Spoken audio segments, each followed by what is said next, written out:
كابتن نادر، كابتن وائل، تحدثنا عن المنتخب المصري كابتن نبيل، لكن المنتخب الأوغندي هل هو ما أعطى الفرصة للمنتخب المصري للسيطرة أو الشوط الثاني أن يستغل هذه الأخطاء الدفاعية؟ المنتخب الأوغندي أكثر من 534 لمسة، منهم لمسة واحدة داخل منطقة جزاء المنتخب المصري. برافو عليك، أنت حطيت معناها صبعك على أعلى الداء. والله أنا نشوف أنكم في مصر قاسين شوية على المنتخب، كثير مش شوية. تفضل. أنا خففتها شوية، قلت شوية، لكن قاسين كثير. يعني لما نحكيوا على الأداء، شو معناه الأداء؟ شو معناه الأداء؟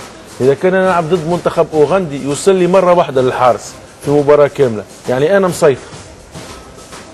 تمام. الأداء اللي الأرقام بتقول الأداء اللي يعرفه الجمهور المصري بتاع 2006 و8 و10 انساه، لأنه ما عندكش نوعية اللاعبين نفس النوعية اللي موجودة.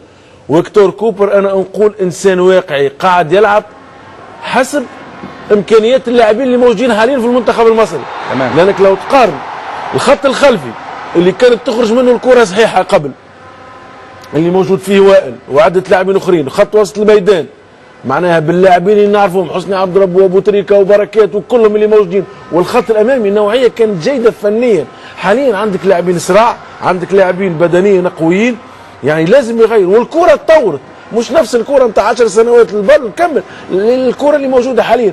انا نعتبر المنتخب المصري ما نقولش لعب مباراه جيده جدا، لكن لعب مباراه جيده، عرف كيفاش يفوز في المباراه، سيطر على المباراه، لانه تنظيمك الدفاعي الجماعي متميز جدا. لانه المنتخب الاوغندي وهذا بالارقام جاته فرصه واحده وانت جاوك 3 أو 4 فرص، ثم التغييرات كانت جيده جدا. مع ذا نضم صوتي لصوت وائل انه كهرباء كان المفروض يدخل بدري شويه، مش دقيقه 79، دقيقه 65 اللي دخل فيها ورده كان ممكن يدخل فيها كهرباء، ممكن كنا نشاهدوا شكل ثاني للمنتخب المصري. تمام.